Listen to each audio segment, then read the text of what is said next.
Hey guys, welcome back to the channel. ಮೊದಲನೇದಾಗಿ ನಮ್ಮ Alexa bliss ಅವರ ಬಗ್ಗೆ ಮಾತಾಡೋದಾದ್ರೆ ನಿಮಗೆ ಗೊತ್ತಿರಬಹುದು, ಈಗ ಅಲೆಕ್ಸಾ ಬ್ಲಿಸ್ ಅವರ ಬುಕ್ಕಿಂಗ್ ಯಾವ ರೀತಿ ನೋಡೋದಕ್ಕೆ ಸಿಗ್ತಾ ಇದೆ ಅಂತ. ರಾಯಲ್ ರಂಬಲ್ ಅಲ್ಲಿ ಅವರ ಶಾಕಿಂಗ್ ರಿಟರ್ನ್ ಏನೋ ನಮಗೆ ನೋಡೋದಕ್ಕೆ ಸಿಕ್ತು. ಫ್ಯಾನ್ಸ್ ಗಳು ಕೂಡ ಎಂಜಾಯ್ ಮಾಡಿದ್ರು. ಬಟ್ ಆದಷ್ಟು ಬೇಗನೆ ರಾಯಲ್ ರಂಬಲ್ ಇಂದ ಅವರು ಎಲಿಮಿನೇಟ್ ಆದ್ರು. ಇದಾದ್ಮೇಲೆ ಎಲಿಮಿನೇಷನ್ ಚೇಂಬರ್ ಗೆ ಕ್ವಾಲಿಫೈ ಆದ್ರು. ಎಲಿಮಿನೇಷನ್ ಚೇಂಬರ್ ಅಲ್ಲೂ ಕೂಡ ವಿಯರ್ಡ್ ರೀತಿ ಡಬ್ಲ್ಯೂ ಅವರು ಅಲೆಕ್ಸಾ ಬ್ಲಿಸ್ ಅವ್ರನ್ನ ಎಲಿಮಿನೇಟ್ ಮಾಡಿದ್ರು ಅಂತಾನೆ ಹೇಳ್ಬಹುದು.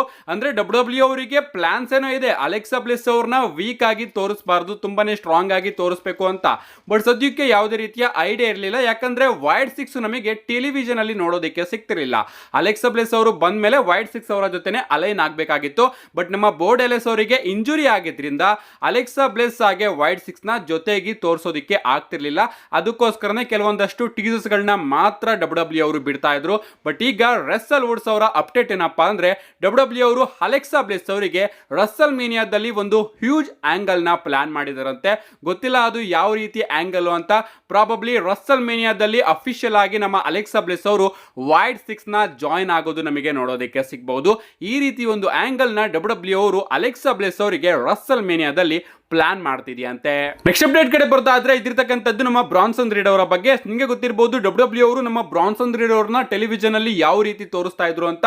ಬಟ್ ಆ ಒಂದು ಟೈಮ್ ಅಲ್ಲಿ ನಮ್ಮ ಬ್ರಾನ್ಸನ್ ರೀಡ್ ಅವರಿಗೆ ಇಂಜುರಿ ಆಗುತ್ತೆ ಅಂಡ್ ಅವರು 100% ರಸಲ್ ಮೇನಿಯಾನ ಮಿಸ್ ಮಾಡ್ಕೋತಾರೆ. ಅಪ್ಡೇಟ್ ಗಳು ಬಂದಿತ್ತು, ನಾನು ಕೂಡ ವಿಡಿಯೋ ಮಾಡಿ ತಿಳಿಸಿದ್ದೆ. ರಸಲ್ ಮೇನಿಯಾಗಿಂತ ಮುಂಚೆ ಬ್ರಾನ್ಸನ್ ರೀಡ್ ಅವರು ರಿಕವರಿ ಆಗೋದಿಲ್ಲ ಅಂತ. ನಿಜವಾಗ್ಲೂ ನನಗಂತೂ ಆ ಒಂದು ಟೈಮ್ ಅಲ್ಲಿ ಸಿಕ್ಕಾಪಟ್ಟೆ ಬೇಜಾರಾಗಿತ್ತು, ಯಾಕಂದ್ರೆ ಬ್ರಾನ್ಸನ್ ರೀಡ್ ಅವ್ರನ್ನ ನಮ್ಮ ಟ್ರಿಪಲ್ ಎಚ್ ಅವರು ಹೆವಿಲಿ ಬುಕ್ ಮಾಡ್ತಾ ಇದ್ರು ಅಂಡ್ ಅವರಿಗೆ ಪ್ರಾಬಬ್ಲಿ 100% ರಸಲ್ ಮೇನಿಯಾದಲ್ಲಿ ಒಂದು ದೊಡ್ಡ ಪ್ಲಾನ್ ನ ನಮ್ಮ ಟ್ರಿಪಲ್ ಎಚ್ ಅವರು ಮಾಡಿದ್ರು. ಬಟ್ ಈ ಒಂದು ಇಂಜುರಿಯಿಂದ ಆ ಎಲ್ಲಾ ಪ್ಲಾನ್ಸ್ ಗಳು ಕೂಡ ಹಾಳಾಯ್ತು ಅಂತಾನೆ ಹೇಳ್ಬಹುದು. ಅಂಡ್ ಈಗ ನಮ್ಮ ಬ್ರಾನ್ಸನ್ ರೀಡ್ ಅವರು ತನ್ನ ಟ್ರೀಟ್ಮೆಂಟ್ ನ ಹೋಗಿ ತೋರಿಸ್ಕೊಂಡಿದ್ದಾರೆ. ಸೊ ಬೇಗ ಬೇಗ ರಿಕವರಿ ಆಗ್ತಾ ಇದ್ದಾರೆ ಅಂತಾನೆ ಹೇಳ್ಬಹುದು. ರಸಲ್ ಮೇನಿಯಾ ಮುಗಿದ ಮೇಲೂ ಕೂಡ ಇನ್ನೂ ಸ್ವಲ್ಪ ತಿಂಗಳು ಆಗಬಹುದು ನಮ್ಮ ಬ್ರಾನ್ಸನ್ ರೀಡ್ ಅವರ ರಿಕವರಿಗೆ ಅಂತ ನಾವೆಲ್ಲರೂ ಕೂಡ ಅನ್ಕೊಂಡಿದ್ವಿ. ಬಟ್ ಪ್ರಾಬಬ್ಲಿ ಆದಷ್ಟು ಬೇಗನೆ ನಮಗೆ ಬ್ರಾನ್ಸನ್ ರೀಡ್ ಅವರು ನೋಡೋದಕ್ಕೆ ಸಿಗಬಹುದು. ಅಂದ್ರೆ ರಸಲ್ ಮೇನಿಯಾ ಮುಗಿದ ಕೂಡಲೇ ಸ್ವಲ್ಪ ದಿನಗಳ ನಂತರನೇ ನಮ್ಮ ಬ್ರಾನ್ಸನ್ ರೀಡ್ ಅವರ ರಿಟರ್ನ್ ಆಗಬಹುದು, ಯಾಕಂದ್ರೆ ಅವರು ಆದಷ್ಟು ಬೇಗ ರಿಕವರಿ ಆಗ್ತಾ ಇದ್ದಾರೆ. ನೆಕ್ಸ್ಟ್ ಅಪ್ಡೇಟ್ ಕಡೆ ಬರೋದಾದ್ರೆ ಇದಿರ್ತಕ್ಕಂಥದ್ದು ರಸಲ್ ಮೇನಿಯಾ ಬಿಲ್ಡ್ ಬಗ್ಗೆ. ನಿಮಗೆ ಗೊತ್ತಿರಬಹುದು, ಈ ಬಾರಿಯ ರಸಲ್ ಮೇನಿಯಾ ಮಾತ್ರ ಸಿಕ್ಕಾಪಟ್ಟೆ ಅನ್ಪ್ರೆಡಿಕ್ಟೇಬಲ್ ಆಗಿ ನಮಗೆ ನೋಡೋದಕ್ಕೆ ಸಿಗ್ತಾ ಇದೆ. ಯಾವ ಸ್ಟೇಟ್ಮೆಂಟ್ ನಮ್ಮ ಟ್ರಿಪಲ್ ಎಚ್ ರಾಕ್ ಆಗಿ ಕೋಡಿ ರೋಡ್ಸ್ ಅವರು ಕೊಟ್ಟಿದ್ರು, ಈ ಬಾರಿಯ ರಸಲ್ ಮೇನಿಯಾದಲ್ಲಿ ನೀವು ಯಾವುದನ್ನು ಕೂಡ ಎಕ್ಸ್ಪೆಕ್ಟ್ ಮಾಡಿರೋದಿಲ್ಲ, ಆ ರೀತಿ ಅನ್ಎಕ್ಸ್ಪೆಕ್ಟೆಡ್ ನಿಮಗೆ ನೋಡೋದಕ್ಕೆ ಸಿಗುತ್ತೆ ಅಂತ. ಅಂಡ್ ಈ ಬಾರಿಯ ರಸಲ್ ಮೇನಿಯಾ ಅದೇ ರೀತಿ ಅನ್ಎಕ್ಸ್ಪೆಕ್ಟೆಡ್ ಆಗಿ ಸಾಕ್ತಾ ಇದೆ. ಬಟ್ ಈ ಬಾರಿಯ ರಸಲ್ ಮೇನಿಯಾದಲ್ಲಿ ಡಬ್ಲ್ಯೂ ಅವರು ಒಂದು ಮಿಸ್ಟೇಕ್ ನ ಮಾಡ್ತಾ ಇದ್ದಾರೆ. ಆ ಒಂದು ಮಿಸ್ಟೇಕ್ ಏನಪ್ಪಾ ಅಂದ್ರೆ, ಈ ಬಾರಿಯ ಮೆನ್ಸ್ ಹಾಗೆ ವಿಮೆನ್ಸ್ ರಾಯಲ್ ರಂಬಲ್ ಮ್ಯಾಚ್ ನ ಯಾರು ಗೆದ್ದಿದ್ದಾರೋ ಅವರ ರಸಲ್ ಮೇನಿಯಾ ಮ್ಯಾಚ್ ಬಗ್ಗೆ ಡಬ್ಲ್ಯೂ ಅವರು ಚೂರು ಕೂಡ ಕಾನ್ಸಂಟ್ರೇಟ್ ಮಾಡ್ತಾ ಇಲ್ಲ. ಆ ಒಂದು ಮ್ಯಾಚ್ ನ ಡಬ್ಲ್ಯೂ ಅವರು ಸೀರಿಯಸ್ ಆಗಿ ಬಿಲ್ಡ್ ಮಾಡ್ತಿಲ್ಲ ಅಂತ ಫ್ಯಾನ್ಸ್ ಗಳು ಇಂಟರ್ನೆಟ್ ಅಲ್ಲಿ ಸ್ಪೆಕ್ಯುಲೇಟ್ ಮಾಡ್ತಾ ಇದ್ದಾರೆ. ಮೊದಲನೇದಾಗಿ ನಿಮಗೆ ಗೊತ್ತಿರಬಹುದು, ಈ ಒಂದು ಟೈಮ್ ಅಲ್ಲಿ ನಮ್ಮ ಜೇ ಉಸೋ ಹಾಗೆ ಗಂತರ್ ಅವರ ಮ್ಯಾಚ್ ಬಗ್ಗೆ ಲಿಟ್ರಲಿ ಯಾರು ಕೂಡ ತಲೆ ಕೆಡಿಸ್ಕೊತಿಲ್ಲ. ನಿಜವಾಗ್ಲೂ ನನಗಂತೂ ಸಿಕ್ಕಾಪಟ್ಟೆ ಬೇಜಾರಾಗ್ತಾ ಇದೆ. ಜೇ ಉಸೋ ಅವರು ರಾಯಲ್ ರಂಬಲ್ ನ ಗೆದ್ದಿದ್ದಾರೆ ಅಂತ ನನಗೆ ಅನ್ನಿಸ್ತಾನೆ ಇಲ್ಲ. ಅವರನ್ನ ಆಲ್ಫಾ ಅಕಾಡೆಮಿ ಅವರ ಜೊತೆ ಸೇರಿಸಿ ಗಂತರ್ ಅವರ ಜೊತೆ ಒಂದು ಫ್ಯೂಡ್ ನ ಬಿಲ್ಡ್ ಮಾಡ್ತಾ ಇದ್ದಾರೆ ಅಂತಾನೆ ಹೇಳ್ಬಹುದು. ನಿಜವಾಗ್ಲೂ ಡಬ್ಲ್ಯೂ ಯಾಕೆ ಈ ರೀತಿ ಮಾಡ್ತಾ ಇದೆ ನನಗಂತೂ ಅರ್ಥ ಆಗ್ತಾ ಇಲ್ಲ. ರಾಯಲ್ ರಂಬಲ್ ಅಲ್ಲಿ ಒಂದು ಶಾಕ್ ನ ಪುಲ್ ಮಾಡಬೇಕಿತ್ತು, ಅದಕ್ಕೋಸ್ಕರ ಜೇ ಉಸೋ ಅವ್ರನ್ನ ಗೆಲ್ಸಿದ್ರು ಅಂತ ಅನ್ಕೋತೀನಿ. ಅದ್ ಬಿಟ್ರೆ ಈಗ ಈ ಒಂದು ಸ್ಟೋರಿ ಲೈನ್ ಯಾರಿಗೂ ಕೂಡ ನೆನಪಿಲ್ಲ. ಅಂಡ್ ಜೇ ಉಸೋ ಹಾಗೆ ಗಂತರ್ ಅವರ ಮ್ಯಾಚ್ ರಸಲ್ ಮೇನಿಯಾದಲ್ಲಿ ಆಗ್ತಾ ಇದೆ ಅಂತಾನೂ ಕೂಡ ಎಲ್ಲರೂ ದಿನೇ ದಿನೇ ಮರಿತಾ ಹೋಗ್ತಾ ಇದ್ದಾರೆ. ಇನ್ನ ಒಂದು ಮ್ಯಾಚ್ ಕಡೆ ಬರೋದಾದ್ರೆ ನಮ್ಮ ಶರ್ಲ್ ಫೇರ್ ಹಾಗೆ ಸ್ಟಿಫನಿ ಸ್ಟಾರ್ಟನ್ ಅವರ Russell mania match.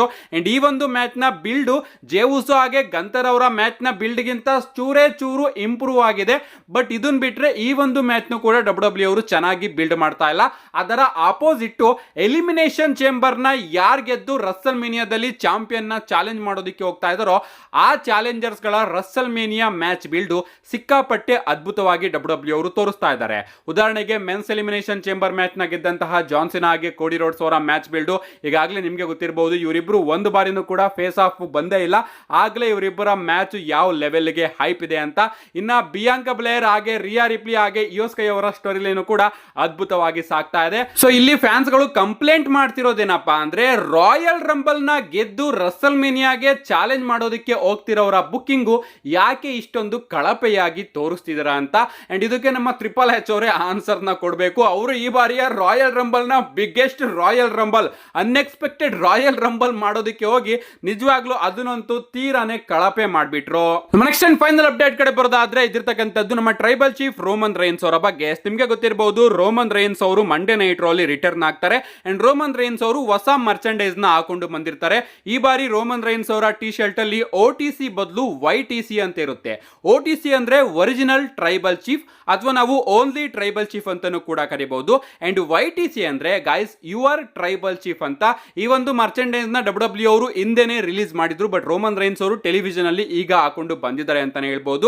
Roman Reigns ಅವರು ಮಂಡೇ ನೈಟ್ ರೋ ಅಲ್ಲಿ ರಿಟರ್ನ್ ಆದ್ಮೇಲೆ ರೋಮನ್ ರೈನ್ಸ್ ಅವರ ಕ್ಯಾರೆಕ್ಟರ್ ಯಾವುದು ಅಂತ ಸಿಕ್ಕಾಪಟ್ಟೆ ಜನ ಕನ್ಫ್ಯೂಸ್ ಆಗಿದ್ದೀರಾ. ಯಾಕಂದ್ರೆ ಆ ಕಡೆ CM ಪಂಕ್ ಅವರು ಕೂಡ ಫೇಸ್ ಸೂಪರ್ ಸ್ಟಾರು, ಈ ಕಡೆ ಸೆತ್ ರೋಲಿನ್ಸ್ ಅವರು ಕೂಡ ಫೇಸ್ ಸೂಪರ್ ಸ್ಟಾರು. ಸೊ ಇವರಿಬ್ರು ಮೇಲೆ ಬಂದು ರೋಮನ್ ರೈನ್ಸ್ ಅವರು ಅಟ್ಯಾಕ್ ಮಾಡಿರೋದ್ರಿಂದ ರೋಮನ್ ರೈನ್ಸ್ ಅವರು ಏನಾದ್ರು ಹೀಲ್ ಸೂಪರ್ ಸ್ಟಾರ್ ಅಂತ ಸಿಕ್ಕಾಪಟ್ಟೆ ಜನ ಕನ್ಫ್ಯೂಸ್ ಮಾಡ್ಕೊಂಡಿದ್ರೆ. ಅಂಡ್ ಆ ಒಂದು ಕನ್ಫ್ಯೂಷನ್ ನ ದೂರ ಮಾಡೋದಕ್ಕೆ ಬಂದಿದ್ದೀನಿ ಗೈಸ್. ರೋಮನ್ ರೈನ್ಸ್ ಅವರ ಕ್ಯಾರೆಕ್ಟರ್ ಫೇಸ್ ಕ್ಯಾರೆಕ್ಟರೇ. ಎಸ್, ಅವರು OTC ಆಗಿ ರಿಟರ್ನ್ ಆದ್ರಲ್ಲ, ಅದೇ ಸಿಮಿಲರ್ ಕ್ಯಾರೆಕ್ಟರ್ ನ ರೋಮನ್ ರೈನ್ಸ್ ಅವರು ಇಲ್ಲೂ ಕೂಡ ಪ್ಲೇ ಮಾಡ್ತಾ ಇದ್ದಾರೆ. ಬಟ್ ನಮ್ಮ ರೋಮನ್ ರೈನ್ಸ್ ಅವರು ಫೇಸ್ ಸೂಪರ್ ಸ್ಟಾರ್ ಆಗಿದ್ರು ಕೂಡ ಅವರು ಆಸ್ ಎ ಟ್ರೈಬಲ್ ಚೀಫೇ ನಮಗೆ ನೋಡೋದಕ್ಕೆ ಸಿಗ್ತಾರೆ. ಸೊ ಟ್ರೈಬಲ್ ಚೀಫ್ ಕ್ಯಾರೆಕ್ಟರ್ ಅಲ್ಲಿ ಇದ್ದಂತಹ ಆ ಒಂದು ಗತ್ತು, ಆ ಒಂದು ಆಟಿಟ್ಯೂಡು, ಆ ಒಂದು ಈಗೋ ಈಗಲೂ ಕೂಡ ರೋಮನ್ ರೈನ್ಸ್ ಅವರಲ್ಲಿ ಇದೆ. ಸೊ ರೋಮನ್ ರೈನ್ಸ್ ಅವರಿಗೆ ಯಾರ್ಯಾರು ತೊಂದರೆ ಕೊಟ್ಟಿದ್ದಾರೋ, ಅವರು ಫೇಸ್ ಸೂಪರ್ ಸ್ಟಾರ್ ಆದ್ರೂ ಆಗಿರ್ಲಿ, ಹೀಲ್ ಸೂಪರ್ ಸ್ಟಾರ್ ಆದ್ರೂ ಆಗಿರ್ಲಿ, ರೋಮನ್ ರೈನ್ಸ್ ಅವರು ಅವರನ್ನ ಸುಮ್ಮನೆ ಬಿಡೋದಿಲ್ಲ. ಅದಕ್ಕೋಸ್ಕರನೇ ರೋಮನ್ ರೈನ್ಸ್ ಅವರು ಬಂದು CM ಪಂಕ್ ಹಾಗೆ ಸೆತ್ ರೋಲಿನ್ಸ್ ಅವರ ಮೇಲೆ ಅಟ್ಯಾಕ್ ಮಾಡಿದ್ರು ಕೂಡ ಫ್ಯಾನ್ಸ್ಗಳು ರೋಮನ್ ರೈನ್ಸ್ ಅವರಿಗೆ ಚಿಯರ್ ಮಾಡ್ತಾ ಇದ್ದಾರೆ. ಈ ಒಂದು ಸ್ಟೋರಿ ಲೈನ್ ಇದೆಯಲ್ಲ, CM ಪಂಕ್, ಸೆತ್ ರೋಲಿನ್ಸ್ ಹಾಗೆ ರೋಮನ್ ರೈನ್ಸ್ ಅವರ ಸ್ಟೋರಿ ಲೈನು, ಈ ಒಂದು ಸ್ಟೋರಿ ಲೈನ್ ಅಲ್ಲಿ ಮೂವರು ಕೂಡ ಫೇಸ್ ಸೂಪರ್ ಸ್ಟಾರೇ. ಈ ಒಂದು ವಿಚಾರನ ನಾವು ಗಮನಿಸಬೇಕು. ಮೂರು ಜನರು ಕೂಡ ಫೇಸ್ ಸೂಪರ್ ಸ್ಟಾರ್ಸ್ಗಳೇ. ಅಂಡ್ ಮೂರು ಜನನ್ನು ಕೂಡ ಫ್ಯಾನ್ಸ್ಗಳು ಇಷ್ಟಪಡ್ತಾರೆ. ಬಟ್ ಮೂರು ಜನರು ಕೂಡ ಇಲ್ಲ ಗುರು ನಾನ್ ಸರಿ ಅನ್ನೋ ಒಂದು ಈಗೋ ಇದೆ.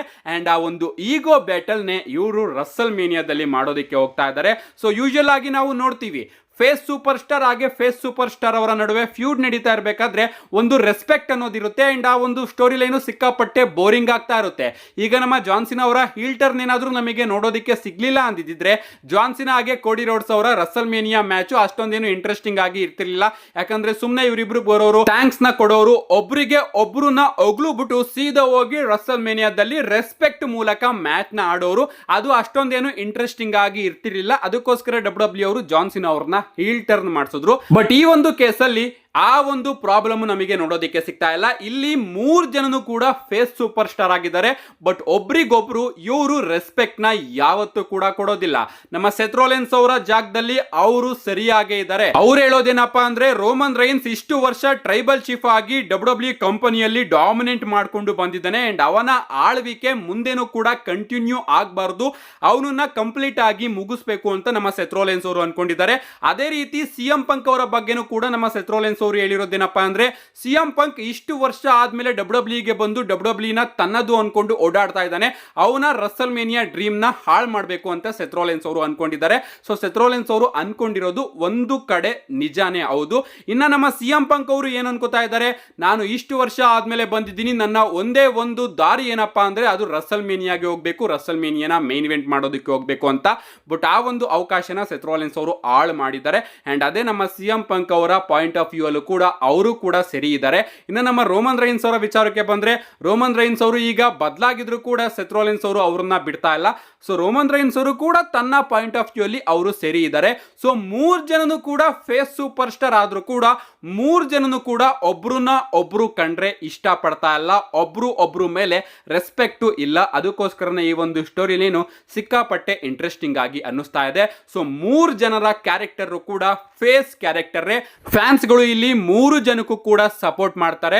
ಮ್ಯಾಚ್ ಅಲ್ಲಿ ನಮಗೆ ನೋಡೋದಕ್ಕೆ ಸಿಗಬಹುದು, ರೋಮನ್ ರೈನ್ಸ್ ಹಾಗೆ ಸೆತ್ ರೋಲಿನ್ಸ್ ಅವರ ನಡುವೆ ಪಂಚಸ್ ಗಳ ಎಕ್ಸ್ಚೇಂಜ್ ನೋಡೋದಕ್ಕೆ ಸಿಗಬೇಕಾದ್ರೆ ಫ್ಯಾನ್ಸ್ಗಳು ರೋಮನ್ ರೈನ್ಸ್ ಅವರಿಗೆ ಚಿಯರ್ ಮಾಡಬಹುದು, ಸೆತ್ ರೋಲಿನ್ಸ್ ಅವರಿಗೆ ಬೂ ಮಾಡಬಹುದು. ಯಾವ ರೀತಿ ಮಂಡೇ ನೈಟ್ ರೋಲಿ ನಮ್ಮ CM ಪಂಕ್ ಹಾಗೆ ಸೆತ್ ರೋಲಿನ್ಸ್ ಅವರ ನಡುವೆ ಪಂಚಸ್ ಗಳ ಎಕ್ಸ್ಚೇಂಜ್ ನೋಡೋದಕ್ಕೆ ಸಿಗಬೇಕಾದ್ರೆ ಆಯ್ತು, ಅದೇ ರೀತಿ ಸಿನಾರಿಯೋ ನಮಗೆ ನೋಡೋದಕ್ಕೆ ಸಿಗಬಹುದು. ಈ ರೀತಿ ಯಾಕಾಗುತ್ತೆ ಅಂದ್ರೆ, ಸ್ವಲ್ಪ ಜನಕ್ಕೆ ರೋಮನ್ ರೈನ್ಸ್ ಅವರು ತುಂಬಾನೇ ಇಷ್ಟ ಇರ್ತಾರೆ, ಸ್ವಲ್ಪ ಜನಕ್ಕೆ CM ಪಂಕ್ ಅವರು ತುಂಬಾನೇ ಇಷ್ಟ ಇರ್ತಾರೆ, ಸ್ವಲ್ಪ ಜನಕ್ಕೆ ಸೆತ್ ರೋಲಿನ್ಸ್ ಅವರು ಸ್ವಲ್ಪ ಕಮ್ಮಿ ಇಷ್ಟ ಇರ್ತಾರೆ. ಸೊ ಅದರಿಂದ ಈ ರೀತಿ ಸೀಕ್ವೆನ್ಸ್ ಗಳು ನಮಗೆ ನೋಡೋದಕ್ಕೆ ಸಿಗುತ್ತೆ. ಏನೇ ಆಗ್ಲಿ ಇವರ ಕ್ಯಾರೆಕ್ಟರ್ ಫೇಸ್ ಕ್ಯಾರೆಕ್ಟರ್ ಆಗಿರುತ್ತೆ. ಇವರು 3 ಜನನು ಕೂಡ ಹೀರೋಸ್ ಗಳಾಗೇನೆ ರಸಲ್ ಮೇನಿಯಾಗೆ ಹೋಗ್ತಾರೆ ಮ್ಯಾಚ್ ಆಡೋದಕ್ಕೆ. ಸೊ ಈಗ ಎಲ್ಲದೂ ಕೂಡ ಕ್ಲಿಯರ್ ಆಗಿದೆ ಅನ್ಕೋತೀನಿ. ಲಿಟರಲಿ ಗಾಯ್ಸ್ ನಾನಂತೂ ರಸಲ್ ಮೇನಿಯಾಗೆ ಸಿಕ್ಕಾಪಟ್ಟೆ ಕಾಯ್ತಾ ಇದ್ದೀನಿ. See you guys in my next video.